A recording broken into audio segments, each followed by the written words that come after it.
Hi there, I'm Zania from A Constellation of Words, and I'm so happy to see you here again, back for another prediction. This time we're looking at Mercury retrograde because for most of April, Mercury, the trickster planet, also the planet that governs communication and transport and commerce and words, the way in which we talk, the way in which we walk, right? This planet, this trickster planet, is going to be in retrograde for most of the month of April, and not anywhere but in the fiery sign of Aries. So a lot of explosive energies there. We're going to be analyzing exactly how this affects your particular sun, moon, or rising sign, and we'll also ask the tarot cards for some guidance, for some possible remedies, because there's always a little bit of good, a little bit of positive, right, in any situation. At least this is my mindset. So even though Mercury will be in retrograde from the 2nd to the 25th of April, actually the shadow period already starts in March. It starts on the 19th of March and it goes all the way to the 13th of May. So for almost 2 months, we'll be feeling as a collective the influence of Mercury retrograding in Aries. It's gonna be interesting, I'm not gonna lie to you. My goal is not to scare anyone.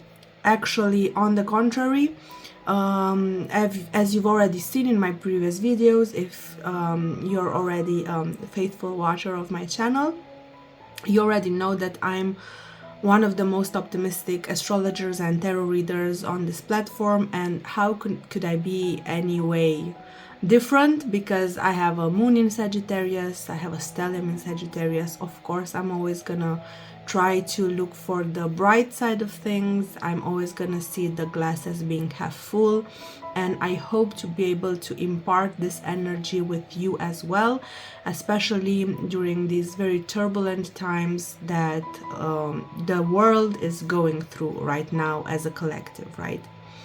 I'm always gonna be honest with you, very straightforward. I'm gonna weigh the good and the bad, but we always try to leave things off on a positive note here, okay? So if you're ready, let's begin. For Libra, Sun, Moon, or Rising people, this Mercury retrograde is happening in your 7th house. And it's activating your relationship axis. So prepare for a couple of wild months relationship-wise. There are going to be risks, there are opportunities, there are remedies. Let's see what they are. So for my lovely Libras, over the next 2 months, you can expect tensions with your life partner due to miscommunication, misunderstandings, right? So be very, very careful about the way in which you communicate with your partner. Worst case scenario for some Libras, not all Libras, for some Libras, you might break up, you might finalize a divorce. This can't happen. But a lot of things need to happen. A lot of things need to be activated in your birth chart for this worst case scenario to be activated, okay? So don't worry, not all the Libras are getting divorced, but there will be some tension between you and your wife, your husband, right? There might also come up some issues with your business partners. Again, communication, misunderstandings, right? These are the core root causes here for all the troubles that you will have over the next 2 months. It's not necessarily the best time to sign any legally binding documents or contracts. So think marriage contract, prenup, postnup, employment contract, merger contract, additional documents to your employment contract. Not the best time to sign any of these documents. Why? Because the clauses and the stipulations in the contract, in the way in which it is phrased right now, might not stand the test of time, might be contested later on when Mercury goes retrograde again, at any point when Mercury goes retrograde again, and you might lose the battle. So the contracts that you are signing right now are not as robust as you're expecting. Okay, Libras. So be careful about that, be mindful about that. And also keep in mind that Mercury goes retrograde at least 3 times every year. So do you really want to sign your prenup, let's say right now, and then every time Mercury goes retrograde have doubts whether you still want to be in this marriage or not, or whether your prenup's gonna hold in court or not for the rest of your life? I don't think so, Libra. So wait until end of May and sign your contracts then, if possible. Now, there is an exception to this rule, and the exception is if you've already started negotiating that contract before March 19th, then don't worry about it, because the energy of Mercury retrograde is gonna be used to go back again to something that was previously negotiated or previously started, and then things take a different note, a different flavor, let's say. Okay, now what other opportunities you have here, Libras? Because not everything is bad and destructive, and right, there are some positive opportunities if we know how to work with the energy of Mercury retrograde.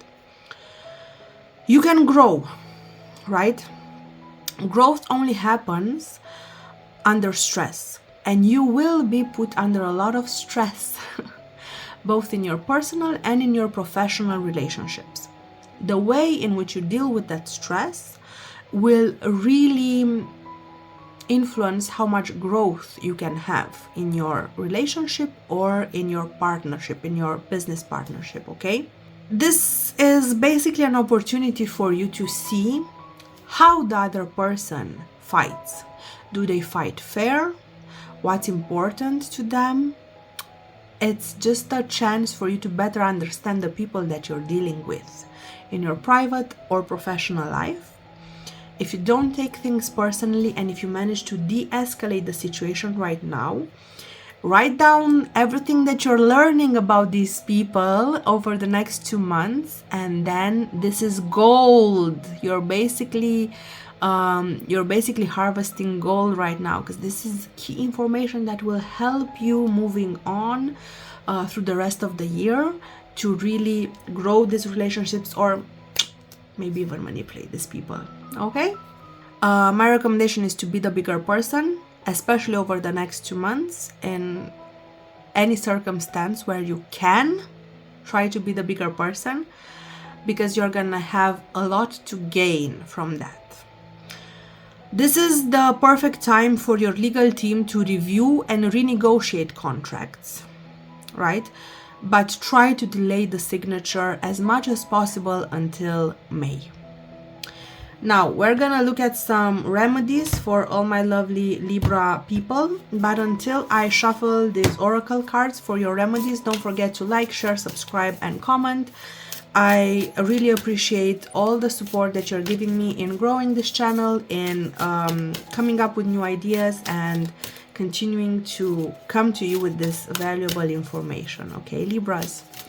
So let's see, first of all, a remedy for all my lovely Libra Sun people. The remedy for Libra Sun is celestial quartz. Okay. Oh, and I think I forgot to say this in the beginning, but the most affected people will be the October born Libras. Okay, so you will feel this energy the most. September born Libras less so. And if your moon or rising is in Libra, then check the degree of your moon or rising. If it's anywhere between 10 and 30 degrees of Libra, you're gonna feel it quite strongly too. Okay, so for my Libra Sun people, celestial quartz. Buy this quartz crystal, carry it with you over the next 2 months. It's gonna be helpful. And check out this message for you. Become inimitable. So you need to become unique.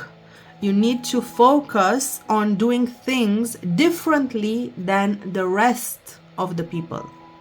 So you want your relationship to work, Stop comparing your relationship with other people's relationships.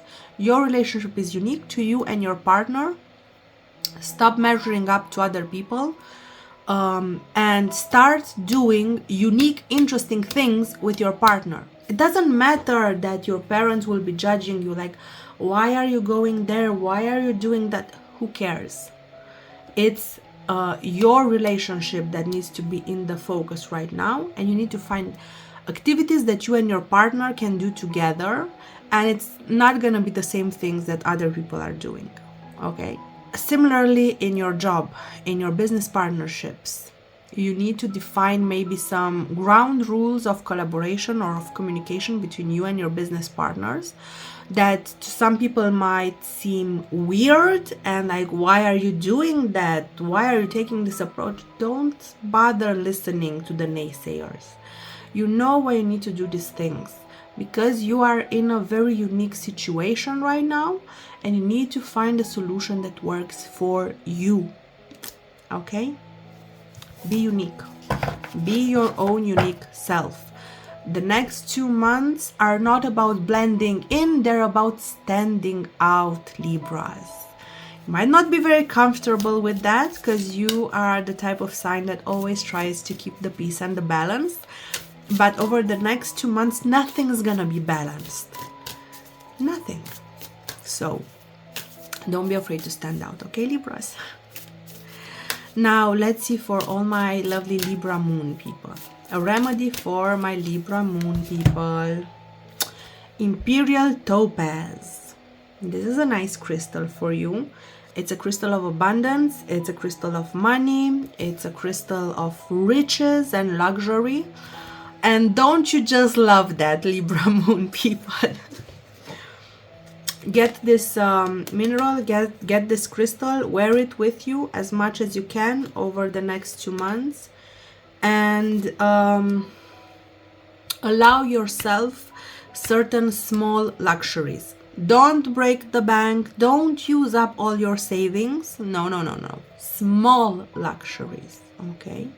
If you want that coffee, get that coffee. You want that cake, get that cake, okay? You want to take that Uber instead of taking the subway, take the Uber that day, okay?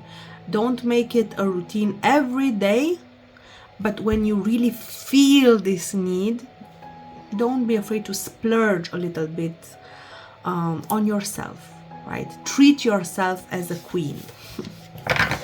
And last but not least, let's see for all my lovely Libra rising people. A remedy for my Libra risings. Azurite. Azurite is your crystal for the next 2 months. Get this crystal right now, Libra risings. You are gonna need it. It's a crystal that is used to activate the void. Interesting. What does this mean for you, Libra rising people? Is that over the next 2 months, you are going to have to become comfortable with not knowing. You're going to have to become comfortable with not acting, with not doing, not resisting, okay? Not resisting, but just waiting, with being patient, with observing. You're going to have to become comfortable in the silence. And this is actually a key point for you, Libra risings. In order to gain more power and more influence, you're gonna have to learn when to shut up. You're gonna have to learn how to extract the essential of what you're wanting to say and get your point across in as few words as possible. Like, drop the truth bomb and then stay silent and watch them squirm. Watch them just try to figure things out. Watch them try to please you. Watch them try to make things right for you. Okay, Libra risings? Okay. Be comfortable in the silence. Be comfortable in the quietness of it all. That's your biggest power. That's your biggest strength. That's your bargaining chip over the next 2 months. Okay? It was a lovely reading, Libras. I really enjoyed it. I hope you did as well. And I'm looking forward to seeing you back here again in my next video. Bye bye. Take care.